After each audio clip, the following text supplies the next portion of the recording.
Salam alaikum, chers élèves de la première année bac sciences économiques et de gestion. Ravi de vous retrouver et merci de me recevoir chez vous. Alors, cette séance est une suite à vos commentaires, aux commentaires de certains élèves qui m'ont demandé de leur préparer une petite révision sur les structures, comment peut se présenter le contrôle sur les structures. Donc, ça sera un cas pratique sur lequel on va travailler ensemble. J'espère que ça va vous éclairer les choses un peu plus. Donc là, on travaille sur un exercice qui va nous permettre de réussir le tracé finalement d'un organigramme de structure parce que c'est la première question parmi d'autres, bien sûr, qui peut se présenter sur votre contrôle. Donc, on travaille directement sur un cas pratique, celui de l'entreprise Marotex. Donc, je vous présente la situation globale et puis on verra les questions et on termine avec le corrigé. Donc, l'énoncé nous présente l'entreprise décrite dans ses petits détails. Alors, on vous dit que la structure de l'entreprise Marotex se présente comme suit. D'abord, l'entreprise elle est gérée par un directeur général, Monsieur Allem. Donc, à chaque fois, ralqaw la fonction ou ralqaw le nom de la personne, du responsable, bien sûr, du service ou bien de la direction. Ensuite, on retrouve la direction administrative qui est gérée par Madame Alami et qui est organisée en deux services. La direction administrative est organisée, c'est-à-dire elle est composée de deux services. Dans un premier lieu, on retrouve le service comptabilité sous la responsabilité de M. Nahri. Ce service comptabilité, à son tour, il est composé de deux bureaux, le bureau de comptabilité générale et le bureau de facturation. Et dans un deuxième lieu, on retrouve le service du personnel sous la responsabilité de M. Rachid. Ce service du personnel, il comporte le bureau de gestion du personnel et le bureau d'hygiène sécurité. On retrouve toujours dans l'entreprise Marotex une deuxième direction nommée direction commerciale, qui est gérée par M. Nasseri. Cette direction commerciale, elle est organisée encore une fois en deux services. Ralqaw le service achat, sous la responsabilité de Mme Nouri, et qui est composé de trois bureaux, marketing, relations clients et approvisionnement. Et puis, on retrouve le service vente sous la responsabilité de M. Azmi. Il comporte le bureau de vente et le bureau après-vente. C'est bon jusqu'ici. Donc, adna la direction générale ou adna deux grandes directions, administratives et commerciales, avec bien sûr leur composition en détail. Alors, il y a quand même un notez bien dans l'énoncé de l'exercice qui précise que la direction générale, en la personne du directeur général M. Allem, qu'on a cité en premier lieu, il est assisté par un conseiller en gestion des ressources humaines, un conseiller GRH et un conseiller en marketing. Donc ça, c'est la cerise sur le gâteau.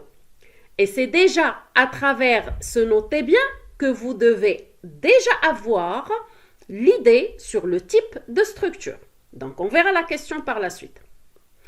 Alors, pour vous faciliter la tâche, j'espère que vous avez déjà remarqué qu'il y a à chaque fois des couleurs qui se répètent. Alors, l'usage de la couleur, c'est juste pour vous faciliter le repérage des niveaux hiérarchiques existants. Alors, je vous ai fait une petite légende. La couleur rouge, c'est pour le directeur général, c'est le niveau 1. La couleur violette, c'est pour les deux directions administratives et la direction commerciale, c'est le niveau 2. La couleur bleue, c'est pour le niveau 3, représenté par les 4 services. Les deux premiers, la direction administrative, le service comptabilité et le service du personnel. Et dans la direction commerciale, on retrouve le service achat et le service vente. Et finalement, on termine avec le niveau 4, avec la couleur verte.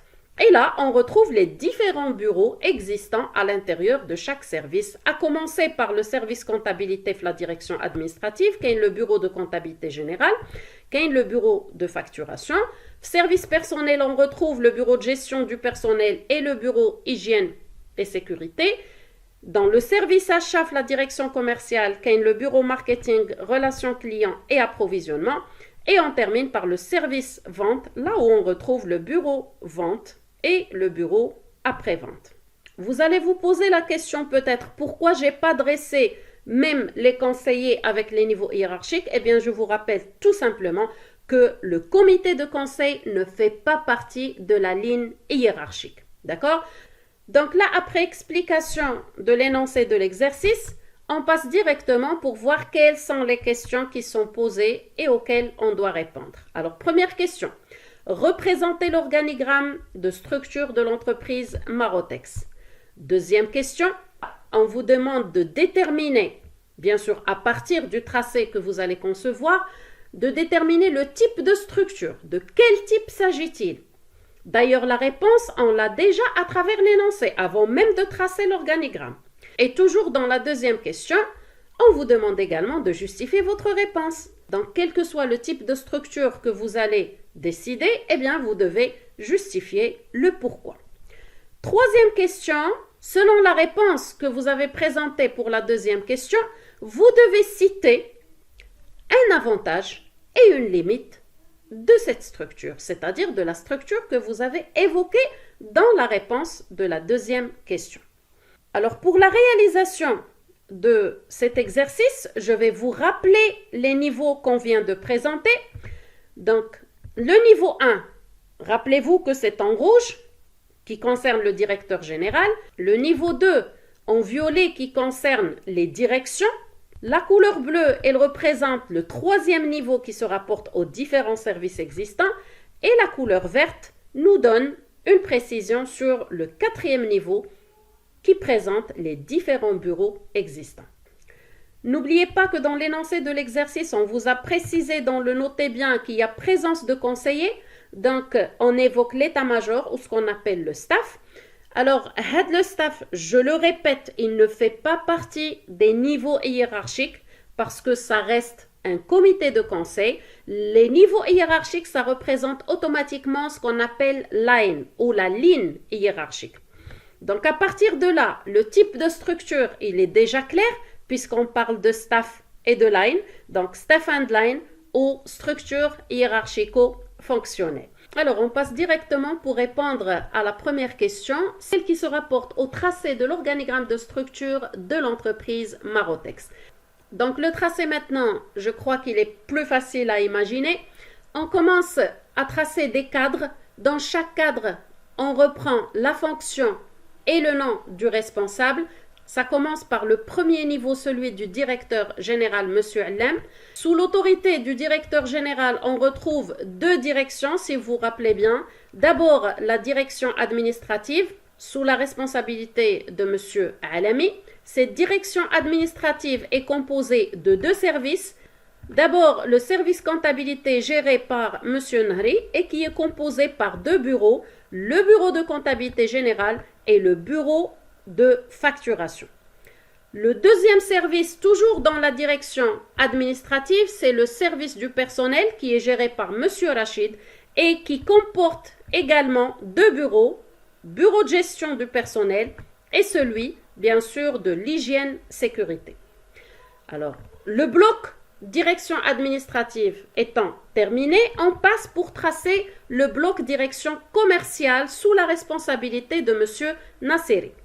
On retrouve déjà le service achat géré par Madame Nouri et qui est constitué de trois bureaux. Le bureau marketing, le bureau relations clients et le bureau approvisionnement.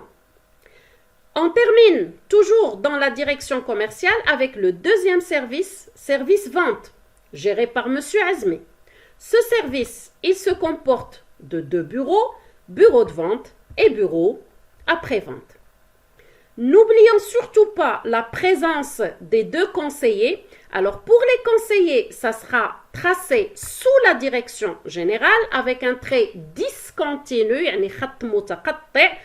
pour marquer qu'ils ne font pas partie de la hiérarchie et pour les avoir toujours vers le côté, c'est-à-dire hors de la ligne hiérarchique. Donc, j'espère que le tracé, il est plus clair maintenant.